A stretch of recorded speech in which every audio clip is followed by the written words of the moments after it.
Hey Juventini, welcome back to the channel. It's March 7th. I'm Alberto. I've got all this morning's news surfacing around Juventus, and we're going to talk about a FIFA update, including the Juventus women's team. Then Juventus beer getting launched. That's right. And then the latest on Paul Pogba. Is he going to start Thursday against Freiburg?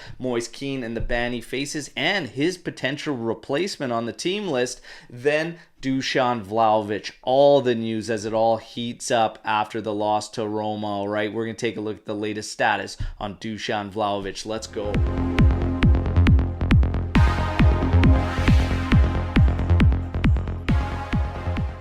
All right, everybody, right out of the gate, if you enjoy the content, please like the video and, of course, subscribe to the channel. Now, let's kick things off for the FIFA players. FIFA players, Juventus women's side is going to be part of a March 15th update and playable and become the only playable Italian side for their accomplishments in the UEFA Women's Champions League, reaching the quarterfinals. So there you have it. March 15th, you could play them in all modes other than career mode and ultimate team. Now, we get to some fun stuff, and that is Juventus beer being launched. All right, so it's soon to be released, and there you have it, the first club associated and having their own alcoholic beverage. Now, we're just having fun with this and asking everybody to come up with your slogan, and we're going to read some of the best slogans on the live Thursday, getting ready for the match against Freiburg. My slogan, very, very simple: Juventus beer.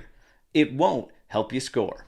There you go. Now we're going to get to Paul Pogba, all right? So Paul Pogba, he could start on Thursday against Freiburg. The latest reports suggest that he has somewhere around 50 to 60 minutes in his legs, but we will know more tomorrow when Max Allegri takes the press conference. But Paul Pogba starting is, of course, a potential move. Now, Kean, we get to Kean. The club looking to fine him somewhere around 20 to 25,000 euros for his actions against Mancini in the Roma game and getting sent off about a minute and a half after entering the pitch. Now, he did receive a 2-match ban, all right? So what does this mean for his replacement as we still wait for Arkadiusz Milik to come back, who shouldn't be back until after the international break? It means that Kenan Yildiz, okay, the Turkish phenom, okay, could see sometime, but he's definitely probably going to be the one called upon on the team list, so potentially Kenan Yildiz. So everything that Juventini have been talking about, this kid, and potentially seeing him in the first team,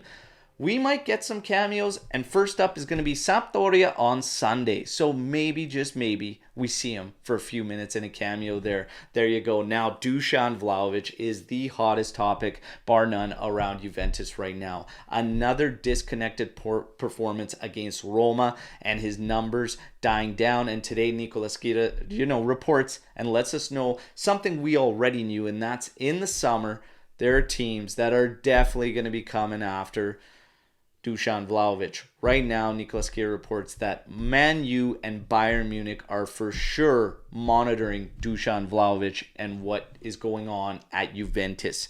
His numbers, the stats are starting to dwindle from his time at Fiorentina and his time at Juventus. Goals are down to 1 goal every 160 minutes. 3.3 shots at Fiorentina on average per game, down to 2.8. 6 touches inside the area to 4.1 per game at Juventus. So it is a struggle for Dusan Vlahovic, and it feels disconnected, and it looks disconnected. All right.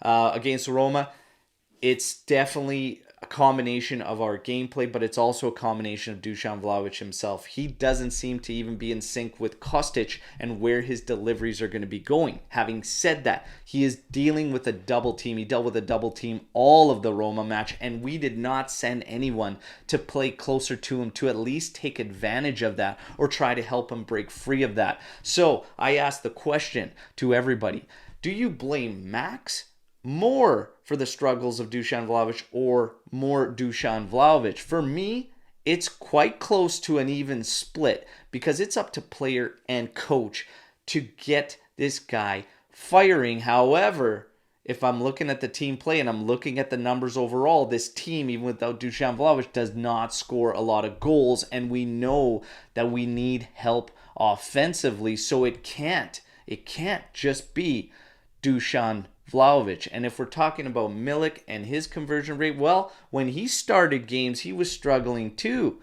And their numbers are not exactly astronomical. And any way you slice it, Dusan Vlahovic is the only one in double digits for scoring at Juventus. So there's something going on that's a bigger picture, not just Dusan Vlahovic, in my opinion. So if I had to put a split to it, I'm going to say it's probably about 60% Max and 40% Dusan Vlahovic, just because the way we play and what we did against Roma, we did nothing to help Dusan Vlahovic get out of that island. But he does have to pick up his socks, get the mentality right, and stop being so frustrated and just keep pushing on. But I just keep hoping that's going to work out for him and Juventus. But my thoughts are it's a little bit more on our team play and system.